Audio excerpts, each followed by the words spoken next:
नमस्कार बच्चों, आज हम देखेंगे संस्कृत बिहार बोर्ड मैट्रिक जो परीक्षा होता है 10वां का, उसमें संस्कृत पूछा जाता है। उसमें पहला चैप्टर संस्कृत का पहला चैप्टर है मंगलम। क्या है? मंगलम। और मंगलम का अर्थ होता है कल्याण। मंगलम का अर्थ क्या होता है? कल्याण। मंगलमय हो मतलब कल्याण हो, होता है ना। तो उसके बारे में हम पढ़ेंगे।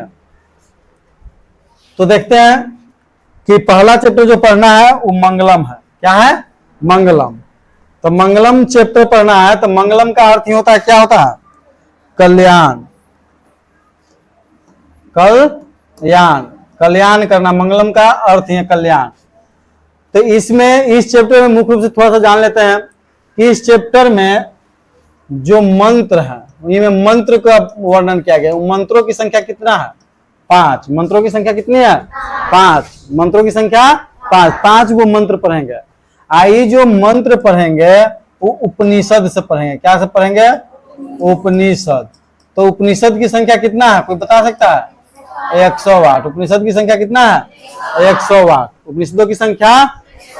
उपनिषदों की रचना किसने किया? वेद व्यास। अगर इसकी पाठ की चर्चा की जाए कि मंगलम के रचनाकार कौन है तो क्या बताएगा? वेद व्यास। क्या बताएगा? वेद व्यास। क्या बताएगा? वेद व्यास। रचनाकार कौन है मंगलम के? व्यास। अब 5 जो मंत्र लिए गए हैं कितने उपनिषद से लिए गए हैं? उपनिषद इसमें कितने हैं? 4 उपनिषद से। 4 उपनिषद से कितने मंत्र? 5 मंत्र। मतलब कि एक उपनिषद से 2 मंत्र होगा। पहला जो मंत्र है ईशावास्य से उपनिषद से है। दूसरा है कंठोपनिषद से। क्या है? कंठोपनिषद। तीसरा जो मंत्र है मुंडकोपनिषद। और चौथा भी मंत्र क्या है? मुंडकोपनिषद। और 5वां जो मंत्र है श्वेताश्वतर उपनिषद। समझ में आया? इसमें जो पहला मंत्र आपको पढ़ने के लिए मिलेगा हिरण्ययन पात्रेन, वो मिलेगा ईशा उपनिषद से। समझ में आया? दूसरा मंत्र जो मिलेगा कंठोपनिषद। तीसरा मंत्र मुंडकोपनिषद। आइए में आता कि सत्यमेव जयते किस उपनिषद से लिया गया है? मुंडकोपनिषद। सत्यमेव जयते का अर्थ होता है सत्य की ही जीत होती है। सत्य की ही जीत होती है। सत्यमेव जयते मैं हमेशा किसकी जीत होती है? सत्य की। और चौथा भी मुंडकोपनिषद से पढ़ेगा और 5वां श्वेताश्वतर उपनिषद से पढ़ेगा। कितना जान गए? तो कोई पूछेगा कि मंगलम का अर्थ क्या है? कल्याण। मंगलम का अर्थ कल्याण। मंगलम में कितने मंत्र पढ़ने हैं? 5। मंगलम जो चैप्टर है संस्कृत का 5, वह जो 5 मंत्र किससे लिया गया है? उपनिषद से। किससे लिया गया है? उपनिषदों की संख्या क्या है? 108। रचनाकार उपनिषद के कौन है? वेद व्यास तथा उनके पुत्र कौन थे? ना दूसरा कोई था। वेद व्यास। महर्षि कृष्ण देवापन वेद व्यास पूरा नाम। उपनिषद की संख्या, इसमें जो मंगलम पाठ है उसमें कितने उपनिषद का वर्णन है? 4। और 4 उपनिषद से कितना मंत्र? 5। और कौन ऐसा उपनिषद है जिससे 2 मंत्र लिया गया है? मुंडकोपनिषद। कौन उपनिषद से? मुंडकोपनिषद। समझ में आया ना? तो इतना चीज हम देख लिए। अब उपनिषद की बात आया था तो यही हम बता देते हैं कि वेद के वो है 4। वेद के वो है 4। पुराण के वो है? पुराण 18। कल पढ़े थे ना वो भारत महिमा 2 पुराण था, उसमें पुराण के बारे में 18। अगर उपनिषद की बात की जाए तो ये क्या हुआ? 108। अब वेदांग की बात किया जाए, वेदांग क्या है कि वेदों को समझने के लिए वेदांग की रचना किया गया। वेदों को समझने के लिए वेदांग की रचना की गई। तो वेदांगों की संख्या कितनी है? 6 है ना। तो वेदांगों की संख्या ये तीनों है। तो तीनों के रचनाकार कौन है? वेद व्यास। याद रखना, वेद व्यास। वेदांग 6 है तो 6 वेदांग का अलग अलग रचनाकार है ना। शिक्षा, कल्प, ज्योतिष, निरुक्त, छंद और व्याकरण, ये 6 वेदांग है।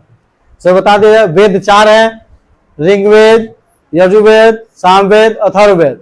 सबसे पुराना वेद ऋग्वेद और सबसे बाद का वेद अथर्ववेद है ना जी। अथर्ववेद में कितनी महिला ऋषिका का वर्णन किया गया? 5, जिसका नाम है यमी, अपाला, उर्वशी, इंद्राणी और वांग भृणी। और ऋग्वेद में 24, ऋग्वेद में 24। ये सब हमको कहाँ मिलेगा पढ़ने के लिए? संस्कृत साहित्य लेखिका, तो वो भी आएगा आगे। देखते हैं हम लोग संस्कृत का पहला चैप्टर है मंगलम। मंगलम के बारे में देख लेते हैं। अब निकालते हैं हम लोग मुख्य रूप से मंगलम का परिचय है दिया हुआ, माने मंगलम पाठ का परिचय, इसमें क्या पढ़ना है। तो इस पाठ में पाठ परिचय, इस पाठ में इस पाठ में 5 मंत्र हैं क्रमशः। कौन कौन उपनिषद है? ईशावास्य, कंठोपनिषद या कठोपनिषद, मुंडकोपनिषद से 2 गो, मुंडकोपनिषद से के गो? अश्वेताश्वतर नामक उपनिषद से संकलित है।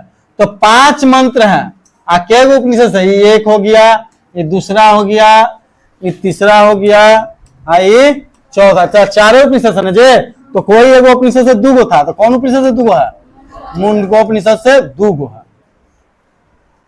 अब उपनिषद से लिया गया, तो उपनिषदों की संख्या कितना है? 108। उपनिषदों की संख्या कितना है? इसके लेखक कौन है?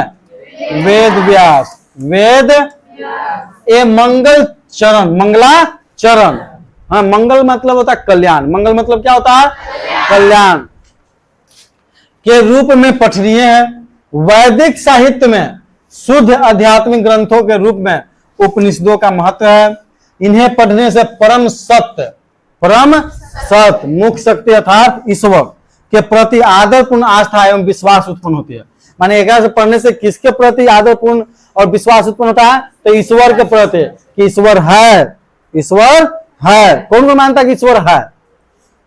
जो ये मानता है वो कमेंट में यस लिखे। समझा ना कि ईश्वर है। ईश्वर कोई तो एक ऐसा है जो पूरे संसार को चला रहा है। अब माना गया है कि जितने भी भगवान है या कोई भी धर्म के पूजनीय व्यक्ति सब एक ही है ना। ईश्वर सबके एक ही है, भले उनका रूप अलग अलग है। रूप क्या है? अलग अलग। सत्य के खोज की ओर मन का झुकाव होता है। सत्य के खोज की ओर मन का, सत्य क्या है? तो सबसे सत्य क्या है? मृत्यु। सबसे सत्य अगर पृथ्वी पर कोई है तो क्या है? मृत्यु। मतलब कि जो आया सो जाएगा। क्योंकि हम जानते हैं कि जो भगवान जन्म लिए हैं वो भी एक दिन पृथ्वी पर आए हैं तो वो मरे हैं, है ना। भगवान की भी मृत्यु हुई है। अर्थात हम कहते हैं यही सबसे सत्य है ना। सत्य, असत्य क्या है? सबसे जीवन। यह सत्य है तो एकदम अभी तो हम 10 साल जीवित, यह सबसे ज्यादा असत्य है। जीवन क्या है? असत्य है। और सबसे सत्य क्या है? मृत्यु।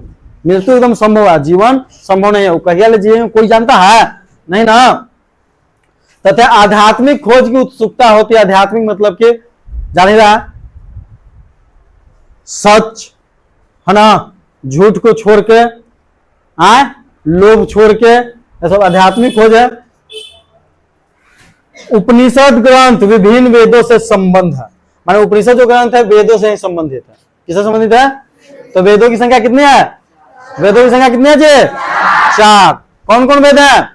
ऋग्वेद, सामवेद, यजुर्वेद, अथर्ववेद, है ना। जादू टोना वाला वेद कौन है? अथर्ववेद। याद रखना, जादू टोना, वशीकरण, माने कि अथर्ववेद ऐसा है जिसमें जादू टोना सिखाया गया है। जादू टोना जानता है ना। तो ये सब चलते अब आगे आते हैं हम लोग। यही है ना हम लोगों का क्या पहला पैराग्राफ। अच्छा से पढ़ना, अच्छा से ध्यान से।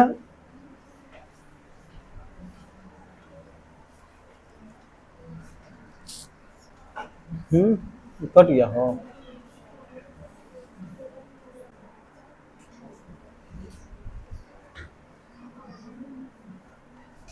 तो बच्चों हम देखते हैं यहां क्या है? उपनिषद माने उपनिषद, वैदिक पारमस्य माने कि वैदिक साहित्य में अंतिम माने अंतिम माने कि सबसे लास्ट में, भाग माने भाग में, दर्शन शास्त्र से माने दर्शन शास्त्र, सिद्धांतम प्रकीयते माने कि जो है कि वैदिक साहित्य के अंतिम भाग में, वैदिक साहित्य के अंतिम भाग में दर्शन शास्त्र सिद्धांत प्रकट होता है।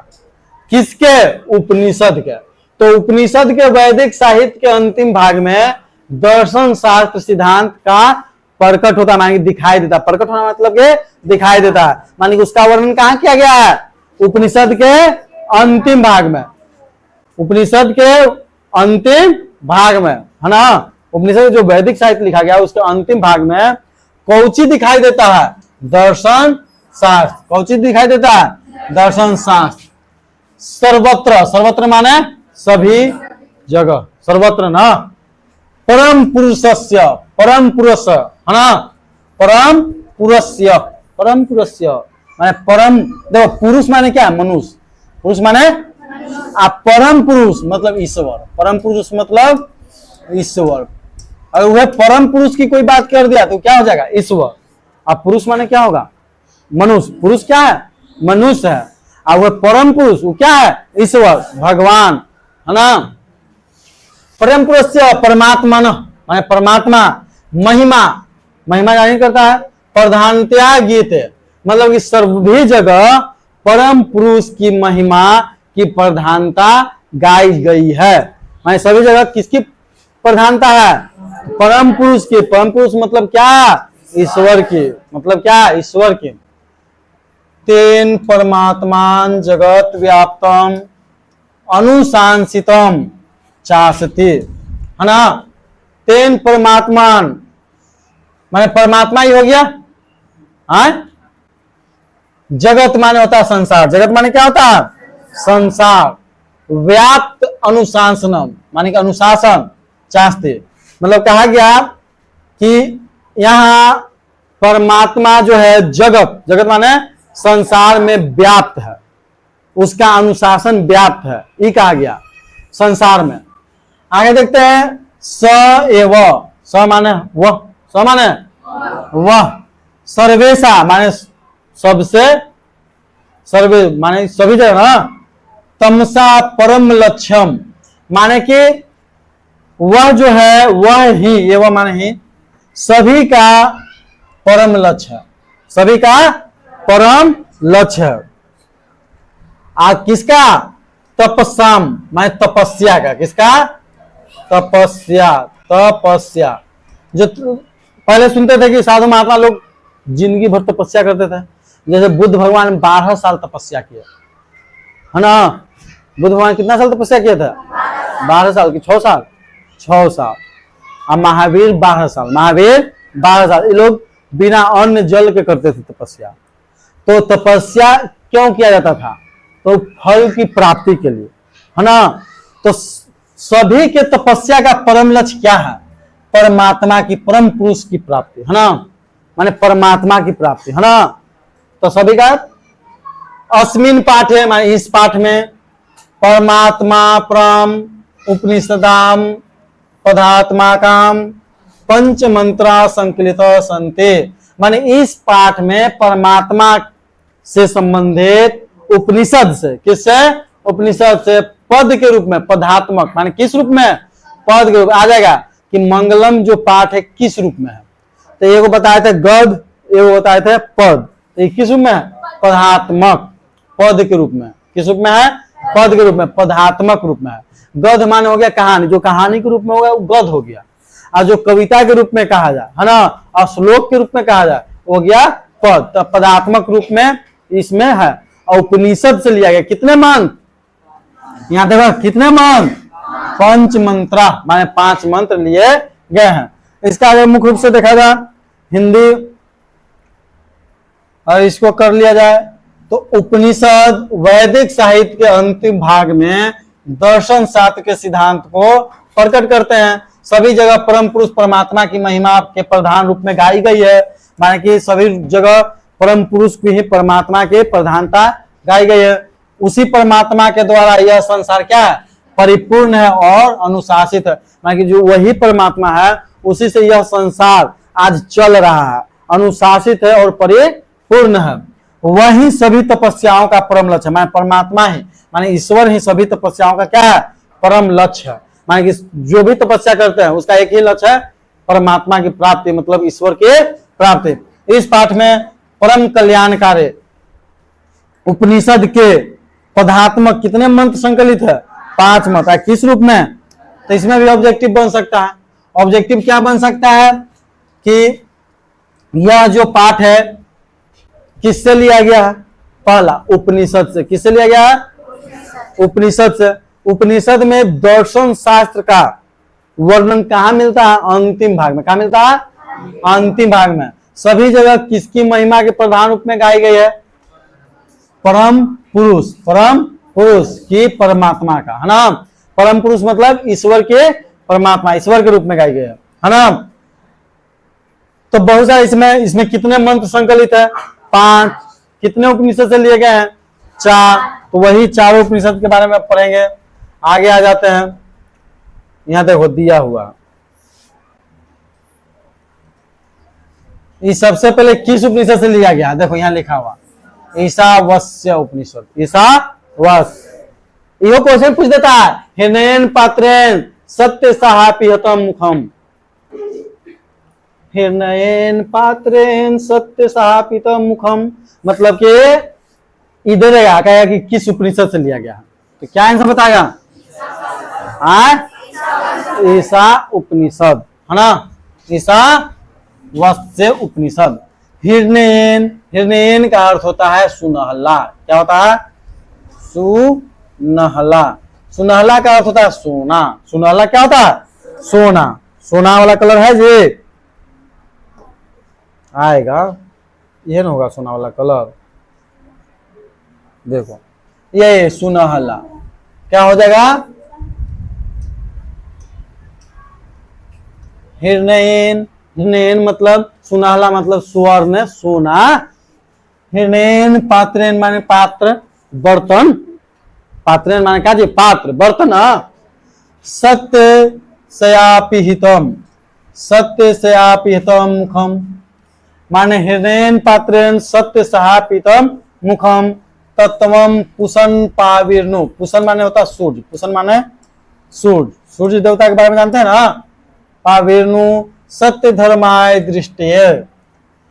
इसका क्या है? हिरण्यन माने कि सुनहला, पात्रेण माने पात्र, सत्य सहापितम मुखम माने कि सत्य का मुख। सत्य माने सही, सत्य का मुख, सत्य का मुख। हिरण्यन माने कि सुनहला, पात्रेण से ढका है। इसका अर्थ हुआ कि सत्य का मुख स्वर्ण के पात्र माने सुनहला पात्र माने सोना के पात्र माने सोना के बर्तन से क्या है? ढका है ना। तत्वम पुसन, पुसन माने क्या था? सूर्य। पाविर्नु सत्य धर्माय दृष्टि माने के इसके पात्र को, पुसन माने सूर्य, पाविर्नु माने पात्र, सत्य, सत्य मतलब कि सत्य और धर्म, धर्म माने सत्य और धर्म के लिए, सत्य और धर्म के माने कहा गया कि सत्य का मुख सुनहला पात्र से ढका है। इसके दर्शन के लिए, इसके दर्शन के लिए, इसके किसके? सत्य एवं धर्म के दर्शन के लिए, सत्य धर्माय दृष्टि है, सत्य और धर्म के दृष्टि दर्शन के लिए इसे हटा दे, इसे हटा दे। किसके द्वारा? सूर्य, है ना। सूर्य पाविर्नु मैं सूर्य के द्वारा कहा गया, सूर्य से विनती किया गया कि सत्य का मुख है सुनहले पात्र से ढका हुआ है ना। सत्य एवं धर्म की दर्शन के लिए इसे क्या कर दे? हटा दे। क्या कर दे? हटा दे। बस इसका ही अर्थ हुआ। यहां देख लेते हैं। हे प्रभु, परमात्मा भगवान से विनती किया गया। अब भगवान कौन भगवान? सूर्य भगवान। सत्य का मुख सोने जैसा आवरण से ढका हुआ। सोने जैसा आवरण माने पात्र से, बर्तन से। सत्य धर्म की प्राप्ति के लिए या माने कि देखने के लिए, दृष्टवा माने प्राप्ति या देखना के लिए उस आवरण को क्या कर दें? हटा दें, है ना। तो इसमें ऑब्जेक्टिव बन जाएगा कि सत्य का मुख किससे ढका हुआ है? तो हिरण्यन पात्रेण, हिरण्यन मतलब कि स्वर्ण के, सोने के आवरण से, सोने जैसा आवरण से। ये ऑब्जेक्टिव बनेगा? हाँ बनेगा कि ना? ये में पूषण का अर्थ क्या है? सूरज। हाँ किसके दर्शन के लिए हटा दें? तो सत्य धर्म के दर्शन के लिए हटा दें। आ जाएगा हेडेन पात्रेन डॉट डॉट दे जाएगा। किस उपनिषद से लिया गया है? तो ईसा उपनिषद से। किस उपनिषद से लिया गया है? तो समझ में आया? हिरने इसको ऐसे संस्कृत में हम पंडित रहते हैं तो इसको हम गीत नियत गा के न पढ़ाते हो। जैसे हिरनेन पात्रेन सत्य सहापितम मुखम तत्वम पुषन पाविर्नु सत्य धर्माय दृष्टि। ऐसे ना, ऐसे ना पंडित जी पढ़ते हैं हो। चलिए हम पंडित जी मैंने बना दिया। ऐसे तो के आगे चल के पढ़े पंडित किसे कहा गया। पंडित कोई जाति नहीं था। पंडित जिसके कार्य को उष्ण भय क्रोध आदि बाधा नहीं पहुंचाते उसे क्या कहा गया? पंडित, है ना। जिसके कार्य को कोई नहीं बाधा पहुंचाता, कर रहा था कर रहा। आगे देखते हम लोग। अब आ जाएगा सब लोग ध्यान से देखे अच्छा से और इसके अर्थ समझें। अनोनियान महतो महियान डायरेक्टली लिखेगा क्या? किस उपनिषद से लिया गया? किस उपनिषद से लिया गया? कठोपनिषद। किस उपनिषद से? कठोपनिषद। कठोपनिषद से न लिया गया है, याद रखना। कौन उपनिषद से लिया गया? कठोपनिषद। अर्नोनियान, इसको पढ़े अनोर्नियान महतो महियान आत्मास्य जंतो निहतो गुह्याम तम क्रतु पश्यति वित्तशोको धातु प्रसाद न महिमानात्मात्मनो। मतलब कि न पढ़े आता पंडित जी तो यूं देखता मिला देते हैं। देखिए अनोर्नियान, अनोर्नियान, अनोर्नियान का अर्थ होता है सूक्ष्म से भी सूक्ष्म, सूक्ष्म से भी सूक्ष्म। अनोर्नियान का अर्थ क्या होता है? सूक्ष्म से भी सूक्ष्म, सूक्ष्म से भी सूक्ष्म से भी सूक्ष्म, है ना। सूक्ष्म से भी सूक्ष्म माने छोटा में भी छोटा, वही है सबसे छोटा। महतो महियान माने कि महान से भी महान, अर्थात विशाल से भी विशाल। अनोन्यान मतलब सूक्ष्म से भी सूक्ष्म। महतो महियान का अर्थ हुआ विशाल से भी विशाल, माने महान से भी महान। सुना या? आत्मस्य माने कि आत्मा जो है, आत्मा जानता है ना, हमको लोग शरीर है। आज शरीर में माना जाता है कि एक वो वास करता है आत्मा। अगर इसी में से आत्मा निकल जाए, आत्मा निकल जाए तो यही शरीर को लाश कहते हैं। क्या कहते हैं? लाश।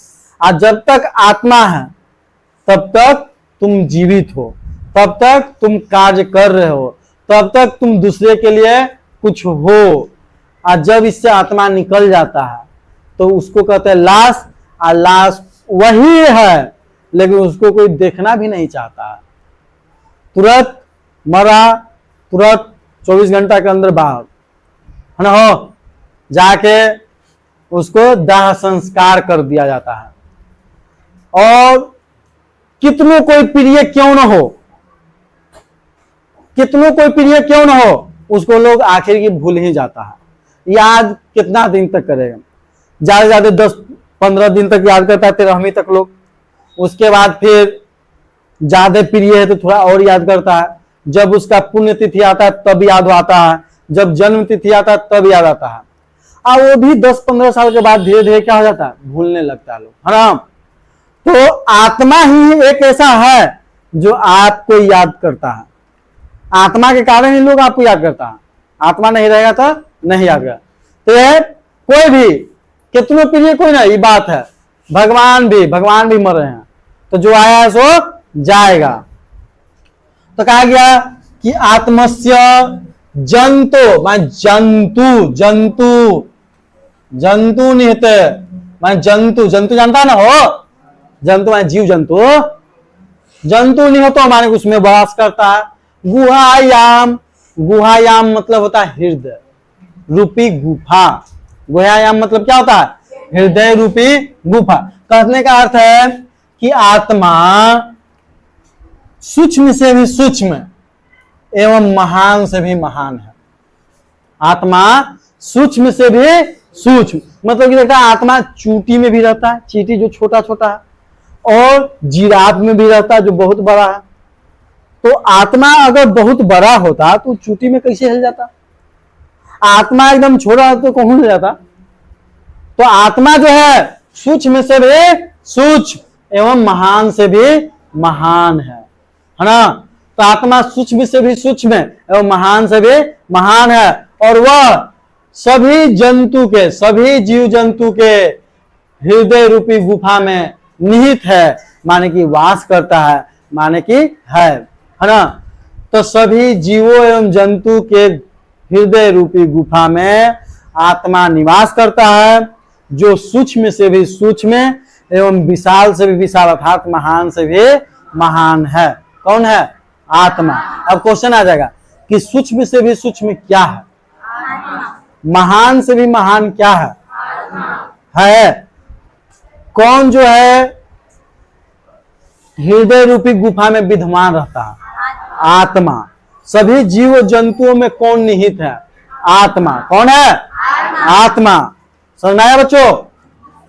तो अनोन्यान महतो मह्यान आत्मस्य जंतो निहतो गुहायाम, इसका अर्थ समझ गए? तम क्रतु पश्यति वित शोको, वित शोक मैं शोक के छोड़ के, शोक रहित, शोक रहित, शोक रहित। तो इसका अर्थ क्या हुआ कि तम क्रतु पश्यति, पश्य माने देखना, पश्य माने देखना, माने कि जो व्यक्ति क्या होता है कि अपने शोक को, वित शोक को छोड़कर अर्थ क्या है कि जब वह कार्य कर रहा है तो उसके प्रति किसी का प्रभाव न हो, शोक के छोड़ दिया। जैसे मान लो कि बालो बच्चा मर गया तो उसको कोई प्रभाव नहीं पड़ रहा है, ये शोक को छोड़ देना। दुख सुख शोक ये सब, लोभ मोह माया सब छोड़ दिया। मोह माया क्या है जी? वो एक बंधन है। क्या है? बंधन। मोह माया ये क्या है? बंधन है। नहीं तो तुमको कितना दिन लगा होगा कि हम घर छोड़कर आज भाग जाते हैं, लेकिन भागा नहीं, क्योंकि मोह माया में फंसा हुआ है। मम्मी बहुत रो, पापा बहुत खोजते, इसलिए हम न भागी थी। हाँ, कभी कभी ऐसा होता है जो घर बात सुन ले, एकदम छोट सा घर बात, आज इतना काम कर ले तो बात सुन ले। कभी ऐसा हुआ है, सबके जीवन में हुआ। तो क्या भाग जाता है? नहीं। क्यों नहीं भागता? क्योंकि तुम मोह में पड़ल है। अरे मोह नहीं रहता तो फरहा। जैसे महात्मा जब जन्म लिए तो उनके पिताजी का नाम क्या था? कोई बता सकता? उनके पिताजी का नाम क्या था? शत्रुधन। शत्रुधन। क्या नाम था जी? शत्रुधन। तो जो उनके पिताजी जन्म लिया तो क्या था, पहले जो राजा महाराजा थे उनके यहाँ जन्म लिया, तो जन्म लेने पर लोग ऋषि मुनि को बुलाते थे, नामकरण करवाते थे, उसको नाम रखा जाता था। अब उसके भविष्य के बारे में लोग ज्योतिष विद्या से उसके बारे में पूछते थे। तो जो गुरु आए थे वो कहे थे कि यह बहुत ही बड़ा आदमी बनेगा चल के आगे, बहुत ही, और इसमें जो है साधु वाला गुण है। क्या चूल्हा है? साधु। उस सन्यासी बनेगा। अब पिताजी के एगो पुत्र थे, तो बाबू के तो मोह माया ज्यादा था, तो जब वो 15 साल के हुए तब उनका शादी करवा दिए कि एगो मोह मिल जाए। अरे बाबू मैया के तो मोह ही है, एगो ऊपर से पत्नी का मोह आए, तो एगो मोह न हुआ, एक बंधन हो गया। क्या हो गया? बंधन। क्योंकि उनका राजपाठ में कोई मन नहीं लगता था। उसके बाद वो जन्म ले लिया बेटा जिसका नाम था राहुल। तो एक वाव पे से मोह, माने एक वाव बंधन। तो राहुल का अर्थ क्या हुआ? एक और बंधन। आता है कि राहुल का अर्थ क्या होता है? एक और बंधन। राहुल का अर्थ क्या होता है? एक और बंधन। तो वह मोह के बंधन में बंधते जा रहे थे, लेकिन वो एक दिन निश्चित करते हैं क्योंकि जब वो एक दिन यात्रा पर जाते हैं तो देखते हैं सबसे पहले क्या व्यक्ति को देखते हैं, सबसे पहले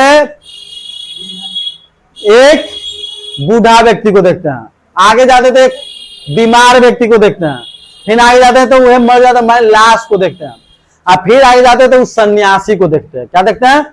तो उस उनका मन में चल रहा था, उसी को सब उनको सोच कर उस सन्यासी बनने का निर्णय लेते हैं और मोह माया को त्याग करके अपने बंधन से मुक्ति पा करके पत्नी और बेटा को सोता हुआ छोड़ के घोड़े से वो बाहर निकल जाते हैं, है ना, हमेशा हमेशा के लिए। और जाकर वही गया में, जिसको बोध गया के नाम जानते हैं, पीपल वृक्ष के नीचे तपस्या करते हैं लगभग 6 साल तक, और तब उनको जाकर ज्ञान की प्राप्ति होती है। उससे पहले भी वो गए थे, राजगीर गए थे, जहां अलार कलाम से वो शिक्षा लिए थे, फिर एक जगह आऊ गए थे, जहां तो एक दूसरे शिक्षा लिए, उसके बाद आके वो तपस्या करने लगे। तपस्या उनके साथ 5 गो और कर रहा था, उनके 5 शिष्य थे, मिला तो वो भी तपस्या करते थे। और तपस्या करके फिर वही एक पीपल वृक्ष के नीचे तपस्या, तो एक सुजाता नाम की लड़की आती है। कौन आती है? सुजाता। और सुजाता की राजा महाराजा की पुत्री थी, वो कुछ वर मांगती है, वर मांगने की वरदान है, तो उसका पूरा हो जाता है। तो वो वर मांगती तो कहती है कि हम आपको खीर खिलाएंगे। क्या खिलाएंगे? खीर। तो वही 52 ग्राम खीर खिलाने के लिए बोलती है कि पीपल वृक्ष से वरदान मांगती है कि अगर हमारा यह पूरा हो गया वर तो हम आपको क्या खिलाएंगे? खीर। तो वही वो आती है यहाँ पर, तो देखती है कि साधु महात्मा लोग क्या कर रहे हैं? तपस्या। तो वही बुद्ध भगवान को 52 ग्राम खीर खिलाती है, उनको तपस्या भंग करती है, सुजाता नाम की लड़की। उसी को देखकर 5 जो उनके साथ है तपस्या करता है, वो गरियाता है खूब कि साला तू पाखंडी है, ये है वो है, खीर खा लिया, ये हो गया, तपस्या भंग कर लिया। और वहां से 5 उठ के भाग जाता है। फिर बुद्ध भगवान को ज्ञान की क्या होती है? प्राप्ति होती है। और वो सबसे पहले कहा जाते हैं? उरुवेला, है ना। और वहीं पर वो 5 शिष्य को पकड़ते हैं, सबसे पहले वह 5 को शिक्षा देते हैं। साला उतना दिन से साथ आप आज भाग ले है, अब हमको शिक्षा प्राप्त हो गया, अब तुम भी शिक्षा ग्रहण करो। और उसके बाद वो शिक्षा देना स्टार्ट करते हैं ना। तो महात्मा बुद्ध देखो बंधन से मुक्ति पा लिए थे, तो उस पर किसी का प्रभाव नहीं चला, न पुत्र का, न पत्नी का, न माया का, न बाबू का। तो वही जब मोह माया से दूर चल जाइएगा तो वे ईश्वर की प्राप्ति होगा, तबे ईश्वर के प्राप्ति होगा, नहीं तो नहीं होगा। तो यही बताया गया है कि तम क्रतु पश्यति वित शोको, माने कि तुम देखो क्या, पश्य माने देखना होता, वित शोक माने कि शोक से रहित, धातु प्रसाद महन, धातु प्रसाद प्रसादान महिमान नमात्मन। मतलब कहा गया, इसको देख लेते हैं कि प्राणी के हृदय रूपी गुफा में, गुहयाम मतलब हृदय रूपी गुफा में स्थित यह आत्मा अणु से भी सूक्ष्म, अणु से भी सूक्ष्म, अणु एकदम छोटा, अणु से भी सूक्ष्म माने छोटा से भी छोटा, माने सूक्ष्म से भी सूक्ष्म, अणु से भी सूक्ष्म एवं महान से भी क्या है? महान है। ओछी बुद्धि वाला, जिसका बुद्धि बहुत ही बड़ा होता है ना, ओछी बुद्धि वाले जो बुद्धि का क्या होता है? धनवान होते हैं। धातु की कृपा से, धातु मतलब विद्या की कृपा से, ज्ञान की कृपा से उसकी महिमा को देखता है, शोक रहित होता है। शोक रहित मतलब उस पर शोक का कोई प्रभाव नहीं पड़ता है, मतलब कि कोई मर हो गया तो उस पर कोई प्रभाव नहीं है, एकदम जैसे है वैसे ही लगता है, कुछ नहीं हुआ अवसर। और सत्य को ही जीतता है, वो सत्य को ही जीतता है, मतलब कि सत्य को ही जीतता है, सत्य पर ही आधारित है कि ये तो होना ही था, ये तो होना ही है, जो आया है सो जाएगा, झूठ की नहीं, मैं झूठ पर विश्वास नहीं करता है, केवल सत्य पर विश्वास करता है। और शोक रहित रहता है, शोक के छोड़ के रहता है। कौन? ओछी बुद्धि वाला, मतलब कि विद्वान पुरुष। तो विद्वान पुरुष के बारे में कहा गया यहां पर। आगे देखते हैं, तो इसमें क्वेश्चन आ सकता था वही कि अणु से भी सूक्ष्म क्या है? आत्मा। अणु से भी सूक्ष्म क्या है? और महान से भी महान क्या है? आत्मा। महान से भी महान आत्मा। सभी जीवों में, जीवों के हृदय रूपी गुफा में कौन निवास करता है? आत्मा, है ना। देखते हैं आगे, ये जो लिया गया है सत्यमेव जयते नात्रिम, है ना, नान्त्रिम, तो मुंडकोपनिषद से लिया गया। ऐसे सत्यमेव जयते कहां से लिया गया? मुंडकोपनिषद। 10वां परीक्षा में 1-2 बार पूछ चुका है कि सत्यमेव जयते किस उपनिषद से लिया गया है? मुंडकोपनिषद। और डायरेक्ट क्वेश्चन पूछ देगा कि सत्यमेव जयते कहां से लिया गया, ऑप्शन दे देगा पुराण, उपनिषद, वेद, वेदांत, तो क्या मारेगा? उपनिषद। लेकिन कौन उपनिषद? मुंडकोपनिषद, क्योंकि उपनिषदों की संख्या 108 है। इसको पढ़ेंगे सत्यमेव जयते नानृतम, मैं सत्यमेव जयते अर्थात सत्य की जीत होती है, झूठ की, हाँ झूठ की नहीं, नानृतम नहीं, सत्यमेव जयते नानृतम, मैं सत्य की जय होती है, झूठ की नहीं। सत्येन मैं सत्य, पंथा माने रास्ता, पंथ पथ, पथ है, पथ माने क्या होता? रास्ता, सत्य का पथ, विततो देवयाना, देवयान, देवयान मैं देव तक पहुंचने के रास्ता, देव तक पहुंचने के रास्ता, है ना।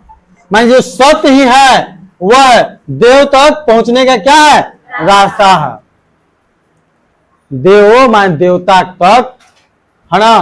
कहा जाएगा कि किसके द्वारा देवता तक पहुंचा जा सकता है, तो किसके द्वारा? सर, तो सत्यमेव जयते नानृतम सत्येन पंथा विततो देवयान, मतलब कि सत्य की जीत होती है, झूठ की नहीं। सत्येन पंथा माने सत्य, माने सत्य, पंथ माने कि पथ माने रास्ता, विततो देवयान, है ना, विततो देवयान, तो मैं सत्य, जबकि देवयान मैं देवलोक, देवयान मतलब देवलोक, मैं देवलोक पहुंचने का, विततो माने पहुंचने का, मैं जाने का, देवलोक पहुंचने का जो रास्ता है वो क्या है? सत्य है। हाँ, देवत्व को प्राप्त करने का रास्ता क्या है? सत्य है। एना क्रम नृत्य सयो हाप्ता कामा यत्र तत्र सतस्य परम निधानम, है जे, हाँ। एना क्रंत्राप्स आहाप्ता कामा यत्र तत् तत्, यत्र माने यहाँ, तत् सत्यस्य माने सत्य का, परम निधानम माने कि एनाक्रम नित्यस्यो आहाप्त कामा, इसका अर्थ क्या होगा? इसमें लिखा हुआ है ऋषि लोग देव लोग को प्राप्त करने के लिए सत्य को प्राप्त करते, जहां सत्य का भंडार है, माने कि सत्य के भंडार को ये सब हाथ कामा, यत्र तत्व यहाँ सत्य, सत्य परम निधानम माने कि जो है किसी का भी परम निधान, माने कि निधान का कोई कार्य है, परम माने कोई कार्य कर रहे हैं और उसका सबसे बड़ा निधान है, या माने सबसे बड़ा उपाय जो है वह क्या है? सत्य ही है। क्या है? सत्य ही है। इसका अर्थ पढ़ लेते हैं, सत्य की ही जीत होती है, झूठ की नहीं। ओ, यहां से देख के बोल दी थी, वाह। सत्य से ही देवलोक का रास्ता प्राप्त होता है, सत्य से ही देवलोक का रास्ता प्राप्त होता है। ऋषि लोग, ऋषि लोग मतलब कि महात्मा लोग देवलोक को प्राप्त करने के लिए, वही है एना क्रम नित्योपयसो आहाप्त कामा, देवलोक को प्राप्त करने के लिए उस सत्य को प्राप्त करते हैं। उस सत्य को माने कि ऋषि लोग किसको प्राप्त करने के लिए? देवलोक को प्राप्त करने के लिए। किसको प्राप्त करते हैं? सत्य को प्राप्त करते हैं, जहां सत्य का क्या है? भंडार है। यहाँ सत्य का क्या है? भंडार। ये किस उपनिषद से लिया गया? मुंडको। आई सबसे भी यही क्वेश्चन है कि सत्यमेव जयते किस उपनिषद से लिया गया? किसकी जीत होती है? हार किसकी होती है? असत्य की। हार किसकी होती है? असत्य की। देवलोक तो जाने का रास्ता क्या है? सत्य। देवलोक तो जाने का रास्ता क्या है? सत्य। आगे देखते हैं, अगला भी यही है। अगला भी यही है, यथा नध शयन्द्यमाना समुद्रे अस्तम गच्छन्ति नाम रूपे विहाय तथा विदानम नाम रूपाद विमुक्त परा तत्परम। अच्छा से देखो, परा तत्परम पुरुष मुपैति दिव्यम।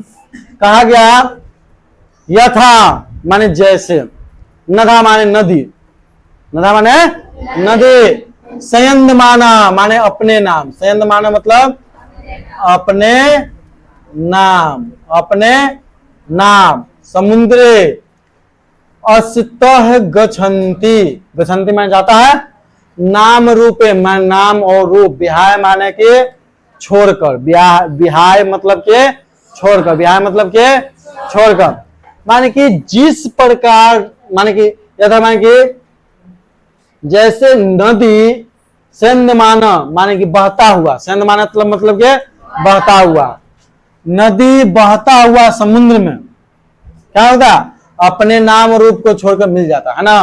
तो यहां इसका अर्थ ही हुआ कि नदी अपने नाम एवं रूप, नाम रूप को छोड़कर समुद्र में, बहता हुआ समुद्र में क्या हो जाता है, मिल जाता है।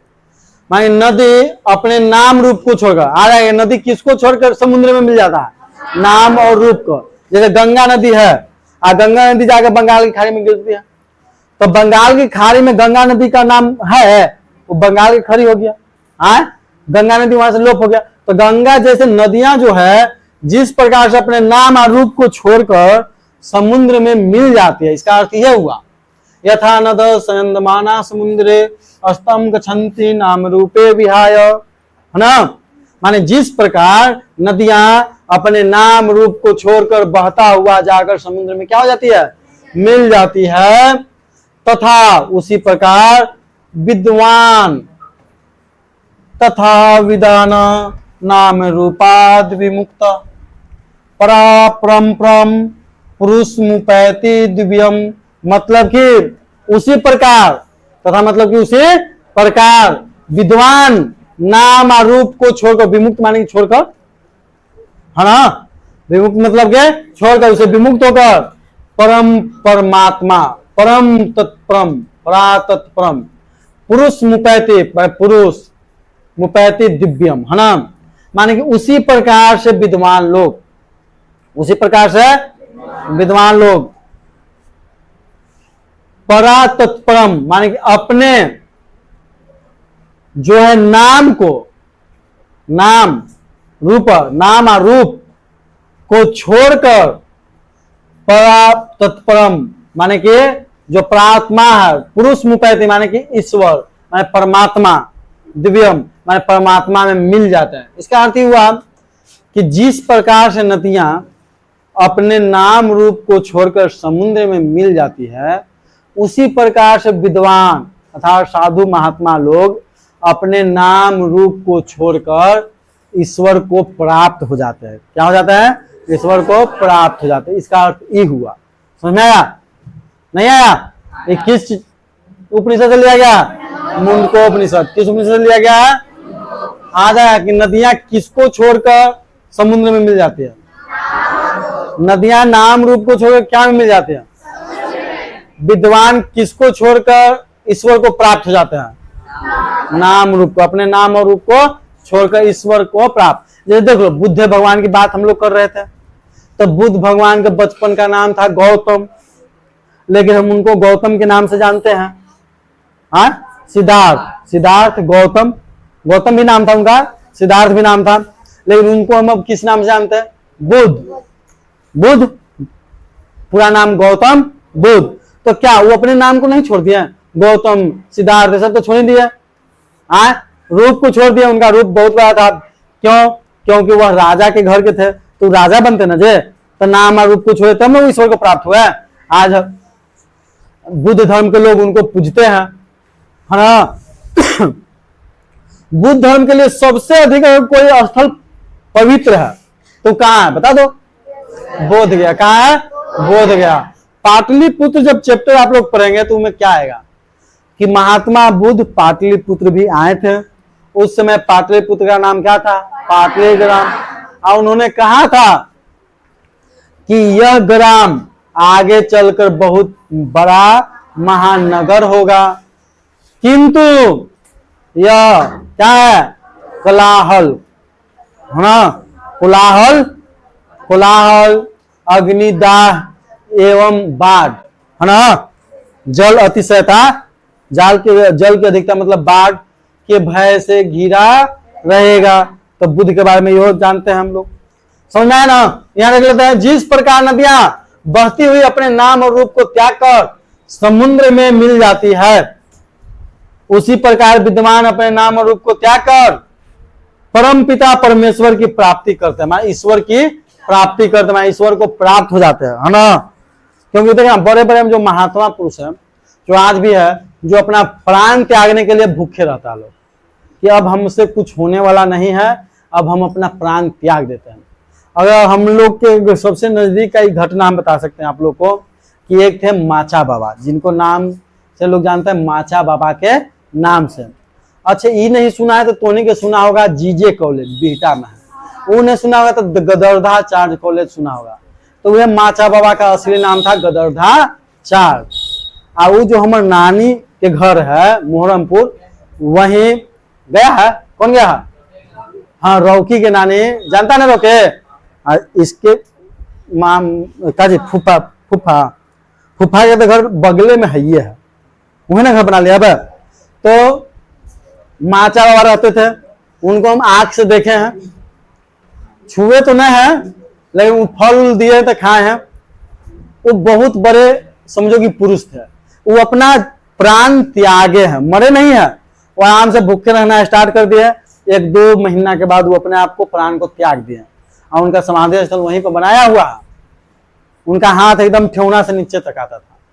हमने के बचपन में लड़का थे, जाते थे नाने, तो जाते थे आम तुरे, क्योंकि एक स्कूल है हाई स्कूल वहां मोहरमपुर में, तो वो हाई स्कूल वह बनवाए थे, और कॉलेज भी वहीं बनवा रहे थे। लेकिन बेटा के लोग कहे कि वहां हाई स्कूल कॉलेज इधर बना दिया, तो कॉलेज बेटा में बन गया गदरधाचार्य जनता कॉलेज, जीजे कॉलेज, है ना, उन्हीं के नाम पर है गदरधाचार्य जनता कॉलेज।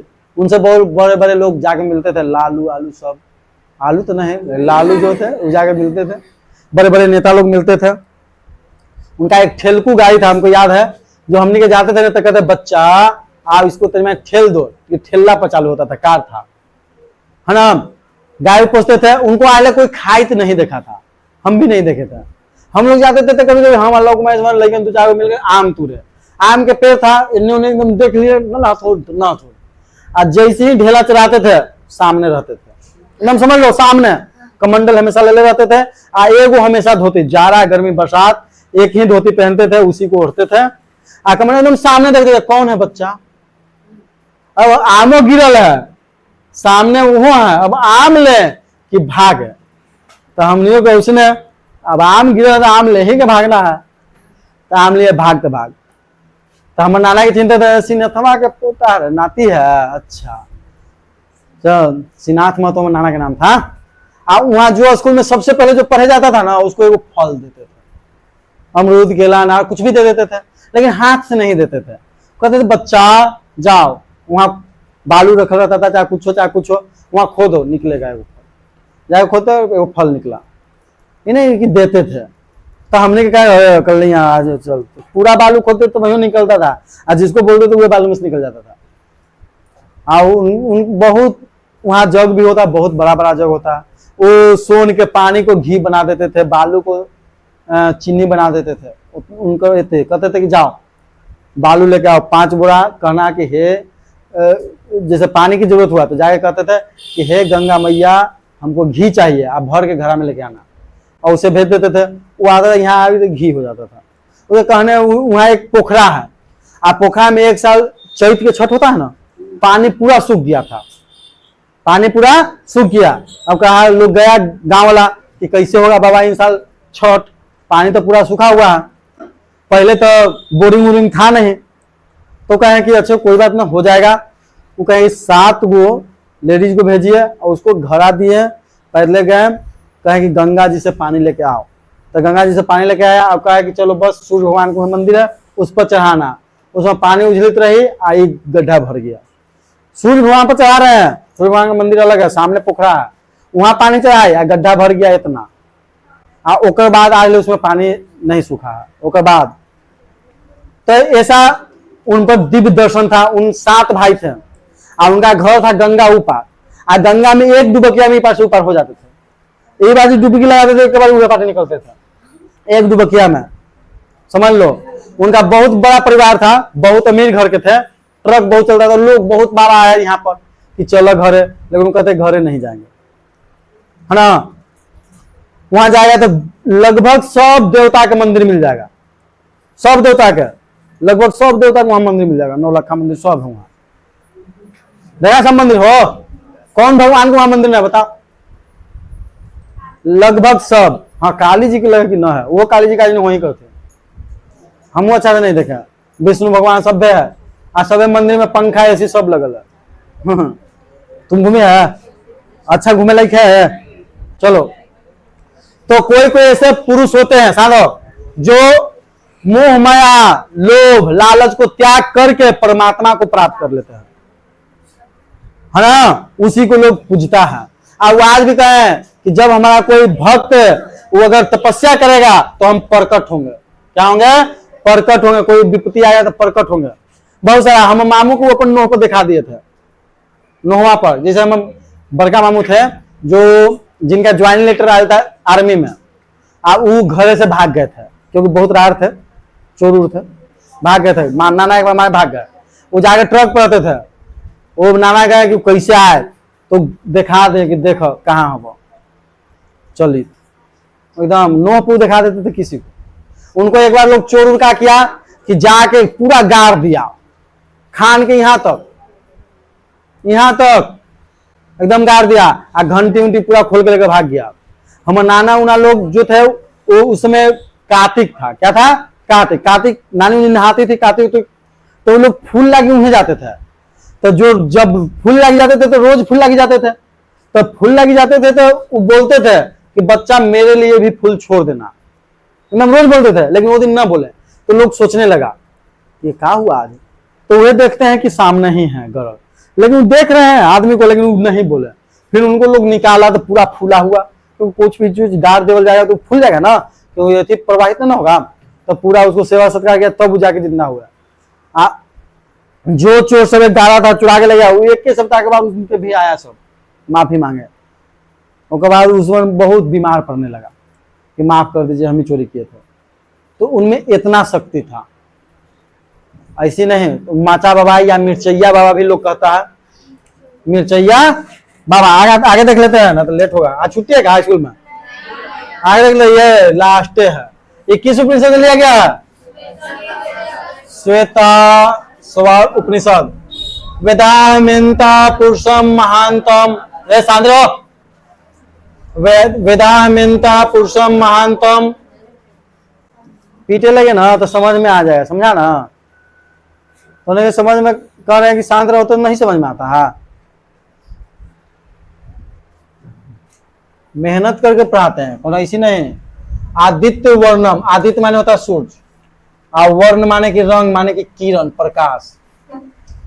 तमसः पर अस्तात